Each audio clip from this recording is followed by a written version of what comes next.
आजा।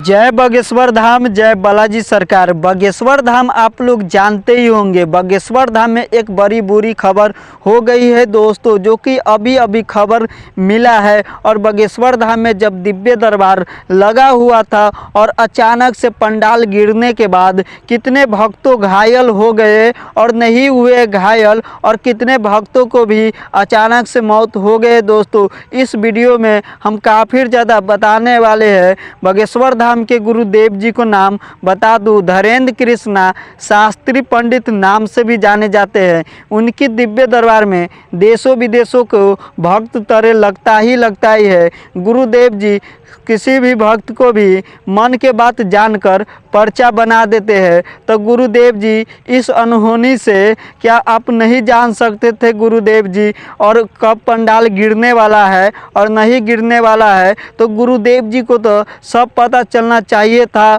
और पता नहीं गुरुदेव जी को चल पाया, और पंडाल गिरने के बाद काफ़ी लोगों ने घायल हो गए। और दोस्तों, जो कि इस वीडियो रिलेटिव से मैं साफ साफ बताने वाला हूँ कि दिव्य दरबार काफ़ी ज़्यादा दिव्य दरबार में देशों विदेशों तरह भीड़ लगता है, और गुरुदेव जी को लोग भगवान के रूप में मानते हैं। और गुरुदेव जी कुछ ऐसे चमत्कार करते हैं जो कि किसी को भी पर्चा बना देते हैं मन के बात जानकर। और बनाने के बाद गुरुदेव जी जब दिव्य दरबार में दुर्घटना होने के कारण गुरुदेव जी को मालूम होना चाहिए था, और गुरुदेव जी को मालूम नहीं हुआ, और पंडाल गिरने के कारण हर एक भक्त घायल हो गए। और घायल होने के बाद 3 से 4 हज़ार भक्तों को काफ़ी ज़्यादा घायल हो गए, और कुछ भक्तों को भी मौत हो गए। और गुरुदेव जी को क्या कहना है, जो कि इस वीडियो में साफ साफ बताने वाले हैं।